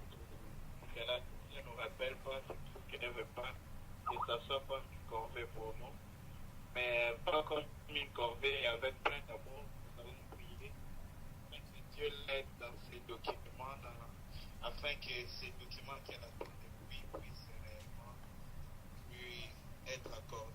Prions avec foi au Dieu vivant qui exauce. Merci. Oui, Seigneur. Seigneur, nous te prions encore pour notre sœur qui attend les documents. Seigneur, tu es un Dieu miraculeux. Oui, Seigneur, tu es un Dieu miraculeux. Car, Seigneur, nous ne te prions pas parce que notre sœur nous l'a demandé. Mais si nous prions parce que notre cœur nous rappelle que tu es capable de tout. Seigneur, si nous te prions, c'est parce que nos cœurs nous convainquent que tu es capable de tout. Rien n'est impossible à toi. Voilà pourquoi, Seigneur, nous revenons encore vers toi. Pour te prier, oh Yahweh, que ta grâce se manifeste dans la vie de notre sœur. Seigneur, tu es Dieu. Que ton nom soit encore glorifié dans la vie de notre sœur pour ce problème de documents. Que ton nom soit glorifié, Seigneur. Que le but, oh Yahweh, que tu t'es fixé dans sa vie s'accomplisse au nom puissant de Jésus. Parce que tu es capable de tout. Oui, Seigneur, que ton nom soit encore élevé dans nos vies. Au nom puissant de Jésus. Déclenche, Seigneur, cette situation. Et change. Permets, Seigneur, à l'homme de comprendre rien n'est sous ses ordres, mais rien est sous ton contrôle, Seigneur. Que ton nom soit glorifié. Au nom puissant de Jésus. Amen. Oui, bien-aimé, s'il y a encore un sujet d'ordre général.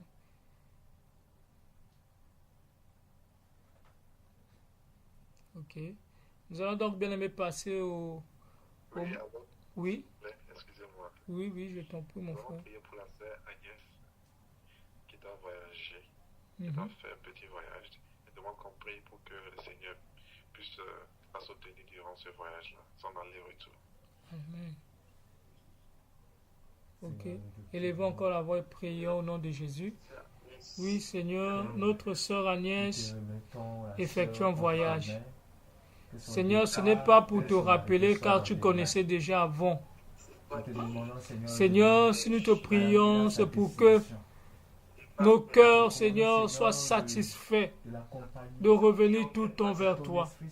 Que nos cœurs soient satisfaits de toujours attendre de toi. Seigneur, ce n'est pas un rappel car tu connaissais déjà. Mais Seigneur, c'est pour que nos cœurs sachent que tu es capable. C'est pour que nos cœurs s'attendent toujours à toi. Seigneur, pour un problème ou un autre, Seigneur, que nos cœurs s'attendent toujours de toi. Seigneur, aide-la. À l'aller tout comme au retour. À l'arrivée, Seigneur, tout comme au retour. Que ta main, Seigneur, soit sur elle. Protège-la durant son voyage. Prends contrôle au nom puissant de Jésus. Oui, Seigneur, tu es capable. Au nom puissant de Jésus. Oui, il y a encore un sujet. Ok. Donc, s'il y a un sujet, nous allons passer au moment des ajouts. Pendant que nous passons la parole au bien-aimé pour les ajouts, s'il y a un frère qui a un sujet, il pourra poster à la fin, on pourra prier encore pour ça. Donc, je donne la parole à nos bien-aimés qui ont un passage, une édification, un ajout pour la gloire de notre Seigneur Jésus.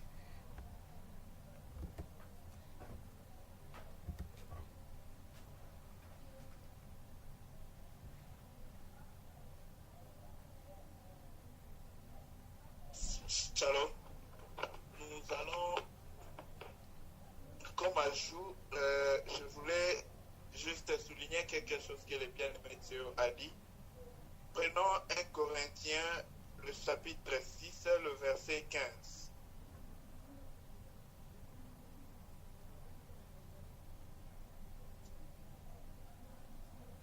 Corinthiens 6,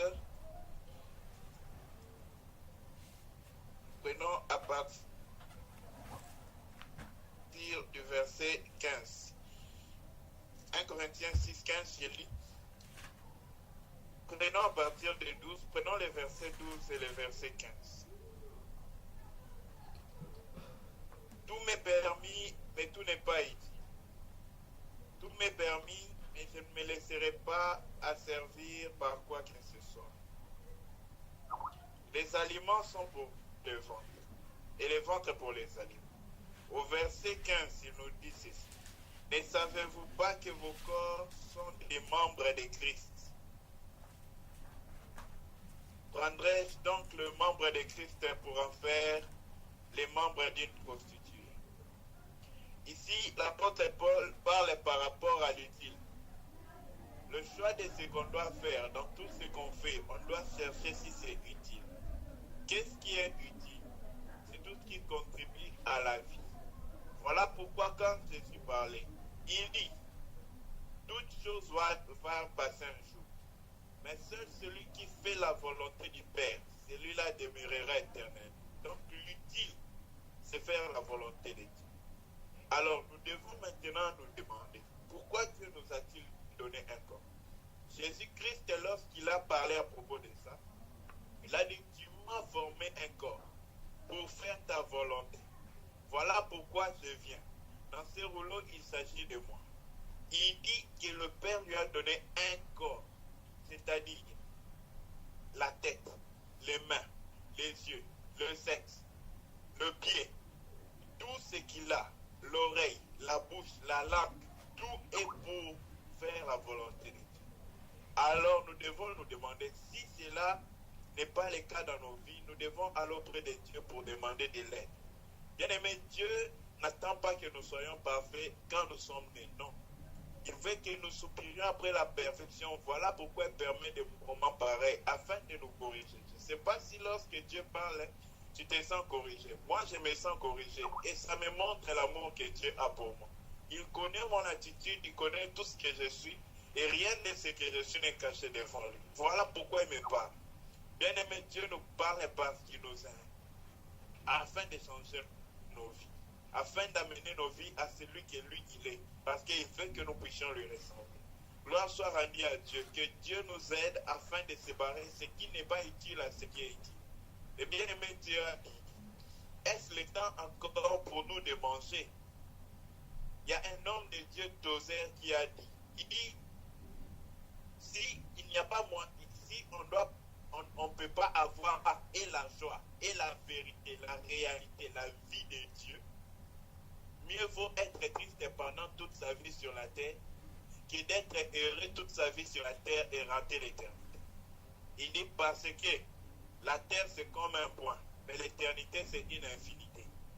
Bien-aimés, courons après les choses qui ne vont pas périr.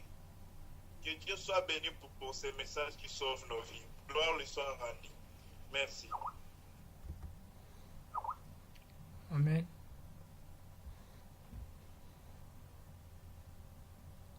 Bien-aimés, vous êtes les bienvenus s'il y a un ajout ou un passage ou une édification.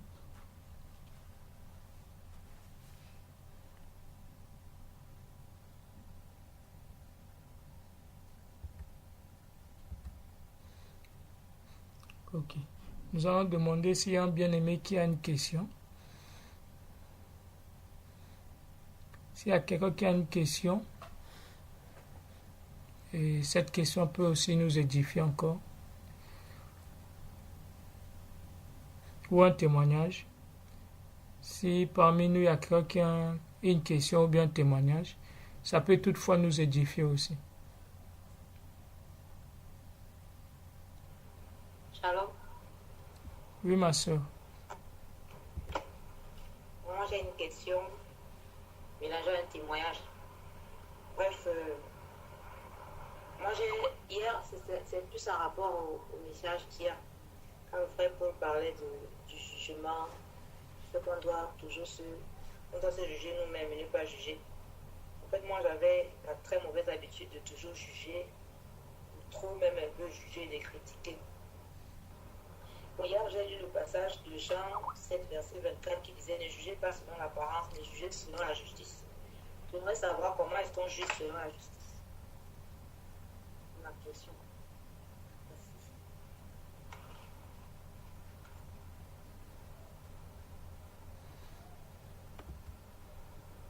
Oui. Notre sœur a posé cette question. S'il y a un bien-aimé qui peut apporter une réponse à notre sœur, comment juger par la justice de Dieu?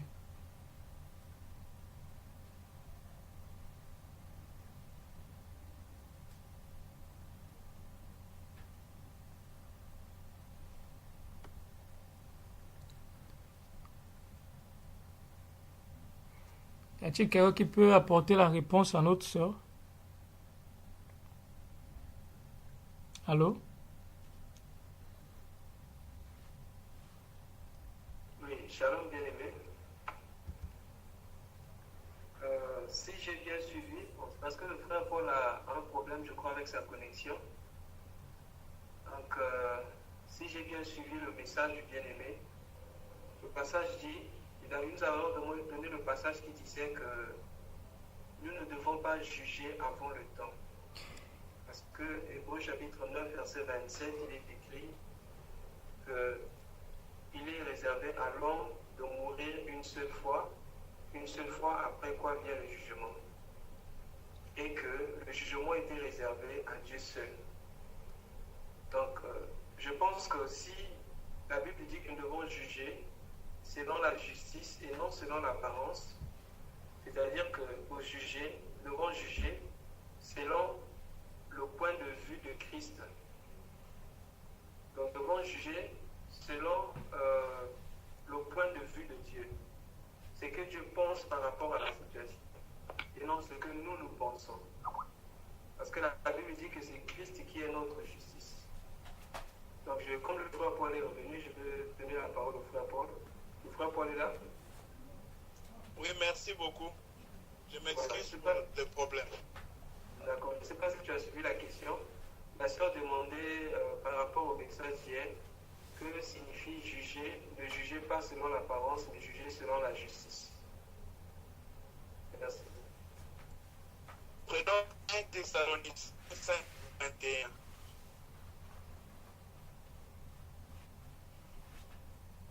Si un bien-aimé pas, je peux nous céder dans la lecture. 1 Thessaloniciens chapitre 5, verset 21. Mais examinez toutes choses, retenez ce qui est bon. Amen. Amen. Bref, le verset nous indique un peu ce que nous devons examiner. Dieu est le seul juge, le seul qui comprend la justice, le seul qui agit par la justice, le seul qui connaît la justice, le seul qui est l'auteur de la justice. Or, Dieu n'y a point de justice. Mais maintenant, pourquoi Dieu qui dit alors des points jugés, dit alors de juger? Bien aimé, si on ne juge pas, on va tout accepter. On va peur de dire, ah non, non, moi j'ai peur à moi de juger. Donc tu gobes tout. Dieu ne t'a pas appelé à gober tout. Nulle part. Même Jésus-Christ, même quand lui qui a fait, qui disait tout dans la vérité, il n'a jamais amené quelqu'un à gober ce qu'il lui disait. Il a amené les gens par la foi, bien. Dieu veut que nous puissions juger. Pourquoi? Afin de les jugements dont il parle là, le bon sens de ces mots pour l'homme, le jugement veut dire discerner. Premièrement, c'est afin que l'homme puisse discerner quel est ce qui est bon et quel est ce qui n'est pas bon. Voilà pourquoi ici il dit examiner, discerner tout et retenir ce qui est bon. Lorsque nous discernons, nous posons un examen, un jugement sur un fait. Ah, là, c'est le bon jugement. Les jugements qui jugent, est-ce que ce que celui-ci fait, c'est bon? Non, ça, c'est pas bon. Quand c'est pas bon, on déteste le fait. Le danger avec un homme quand il juge. Si un homme juge les hommes, l'homme finit par haïr les hommes. S'il ne haït pas, premièrement, deuxièmement, il va détester l'homme. Il va, ah, celui-là, il fait ça. Il a déjà un regard dégoûtant par rapport à cet homme. Où il a déjà une image de l'homme. Alors, qu'est-ce que cela produit? La haine. Qu'est-ce que cela produit? L'orgueil. Donc, quand l'autre là peut faire quelque chose, tu le vois déjà comme un totalement pécheur, quelqu'un plus bas que toi, spirituellement. Alors, dès que tu parviens à regarder à quelqu'un bas que toi, c'est que tu oublies la grâce, tu jettes la grâce bien. Voilà pourquoi on en profite. Même quand nous sommes sauvés aujourd'hui, bien-aimés, reconnaissons qu'il n'y a rien de bon dans notre chair, que nous ne sommes pas différents que celui qui fait les pires des choses criminelles dans ce monde. La chose qui nous a différenciés, c'est que Jésus est venu dans nos vies. Et lui, dans sa vie, Jésus n'est pas venu. Mais si nous restons une seule seconde sans Jésus, nous ne sommes pas différents de nous. Toute notre justice, c'est Jésus-Christ en nous. Voilà pourquoi il est très dangereux pour l'homme de porter jugement sur l'homme, mais d'examiner les actes de l'homme. Par exemple, je vois quelqu'un qui fait quelque chose, qui prêche pas comme la parole de Christ prêche. Cela n'est pas de Dieu. Maintenant, si prenons les cas, par exemple, une fois la sœur Annette m'a demandé, un homme de Dieu prêche comme ça, il fait ceci, cela autant. J'ai dit, bon, c'est pas de Dieu, mais je ne sais pas dire s'il prend l'enfer ou dans les cieux. C'est à Dieu. Quelle est sa part, quelle est ma décision sur sa vie? C'est pas mon domaine, c'est pas mon affaire, c'est pas. Mais si je vois quelqu'un à qui l'apprend à pratiquer ces choses, je dirais à cette personne-là de sortir de ce que la personne lui apprend à pratiquer. La pratique est mauvaise, mais l'homme, c'est Dieu qui connaît et c'est Dieu qui va sonder son être jusqu'au dernier jour. Mais la pratique là, c'est ce que nous condamnons. Qu'est-ce que le Fils de Dieu est venu? La Bible dit, le Fils de Dieu est venu pour détruire les œuvres des ténèbres. Il n'est pas venu pour détruire les hommes pécheurs, mais les œuvres des ténèbres. Voilà pourquoi nous aussi nous devons détruire les œuvres des ténèbres. Pas les hommes qui agissent des choses des ténèbres, non. Nous combattons leurs œuvres, nous dénonçons cela sans pointer leur nom. Par exemple, si nous voulons dire qu'il n'est pas bon une pratique de l'Église catholique, nous ne disons pas l'Église catholique, nous disons l'acte qu'ils font. C'est, par exemple, ces gens-là qui prient, qui vont invoquer les morts. Bien aimé, quand quelqu'un invoque les morts, ce n'est pas dans la Bible. La Bible dit que Dieu n'est pas le Dieu des morts, mais le Dieu des vivants. Nous condamnons cet acte-là avec la parole, pas même avec notre propre jugement. Afin que ce ne soit pas notre jugement, nous brandissons la parole qui condamne cela. Juger selon la justice, c'est juger par la parole de Dieu. C'est examiner par la parole de Dieu, pas avec notre bon sens. Parce que la justice, c'est Dieu, c'est par Christ, et Christ, c'est la parole bien-aimée. Merci beaucoup. Je m'excuse d'avoir été long pour ça. Merci. Amen. J'allais également ajouter quelque chose pour ma sœur concernant le jugement. Comme a su le dire le frère Théo, nous devons juger selon la parole. Parce que la justice de Dieu, c'est dans la parole de Dieu que nous la retrouvons. Je prends un exemple. Si aujourd'hui, quelqu'un déteste ou bien il sort certaines paroles disant que ce frère-là, moi je ne l'aime pas parce qu'il est avare, ou bien l'autre dira parce qu'il est orgueilleux. Ah, cette fille-là, cette sœur-là est très orgueilleuse. Bien aimé, ce sont des exemples lorsque nous jugeons selon la chair. Tu juges une personne sur des choses qui sont charnelles et terrestres. Mais lorsque tu constates quelqu'un qui fait contraire à la volonté de Dieu, tu es prêt à dire à cette personne que ce que tu fais est mauvais. Ce que ce frère ou bien cette sœur a fait n'est pas bon devant Dieu. Ça, c'est lorsque tu mets ta justice, tu mets le jugement selon la justice de Dieu. Car la justice de Dieu, c'est quoi? C'est faire la volonté de Dieu, c'est-à-dire c'est marcher dans la vérité. Aujourd'hui, ce que tu dis, qui se base sur la parole de Dieu, qui est une vérité, c'est cette vérité-là qui te permet de juger la personne. Est-ce que ce que toi tu dis de la personne-là fait partie de la vérité de Christ, ou bien fait partie simplement de ton raisonnement, ou bien de de tes pensées ou bien sur ce que tu n'aimes pas. Lorsque nous lisons la Bible, j'ai vu dans 1 Corinthiens, je crois que c'est le chapitre 8, 1 Corinthiens chapitre 8, là où on nous parle des aliments. Il y a eu un débat comme ça, où on parlait à propos des aliments. C'est-à-dire, on jugeait certaines personnes selon ce qu'ils mangeaient, selon ce qu'ils ne mangeaient pas. Mais qu'est-ce que la Bible nous dit au verset 8? 1 Corinthiens chapitre 8, verset 8. Ce n'est pas un aliment qui nous rapprochera de Dieu. Si nous n'en mangeons pas, nous n'avons rien de moins. Si nous en mangeons, nous n'avons rien de plus. Ça, c'est un jugement qui faisait partie des choses terrestres, qui n'avaient rien à voir avec la vérité de Dieu, la justice de Dieu. Donc, voilà pourquoi la Bible nous dit dans Thessaloniciens d'examiner d'abord. Avant d'apporter un jugement, il faut que tu examines.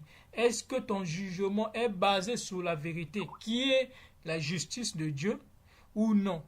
Vous voyez, c'est alors que tu apporteras un bon jugement. Si nous partons encore dans l'exemple de la Bible, il y a eu un problème sur les circoncisions, les personnes incirconcis, les personnes circoncis.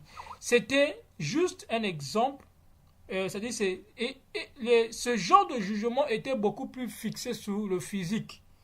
Mais en réalité, Dieu voulait simplement comprendre que cela ne devait pas se baser sur le physique, mais plutôt sur la vérité qui se trouve dans la parole de Dieu. Alors la vérité dit quoi? Ce n'est pas seulement la circoncision physique, mais c'est la circoncision de nos cœurs. Voilà pourquoi l'apôtre Paul est allé vers ces personnes-là, qu'on croyait pas circoncis physiquement, et qu'on disait pas circoncis physiquement, mais en réalité qui avait besoin de la circoncision spirituelle. Donc bien aimé, lorsque ton jugement est basé sur la justice de Dieu, c'est-à-dire la vérité de Dieu, c'est ça le jugement que le Seigneur voudrait qu'on fasse. Comme a dit le frère Paul, il faut que nous arrivions à faire un jugement pour comprendre cela. Sinon, ce serait difficile de pouvoir, on serait appelé à accepter tout. Donc voilà, c'est un peu ça que j'allais ajouter. S'il y a encore un bien-aimé qui peut ajouter quelque chose.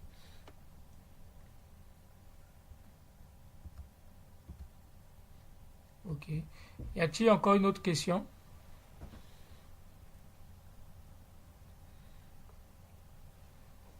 Pardon, j'ai quelque chose qui me montre tellement que j'aimerais dire ça.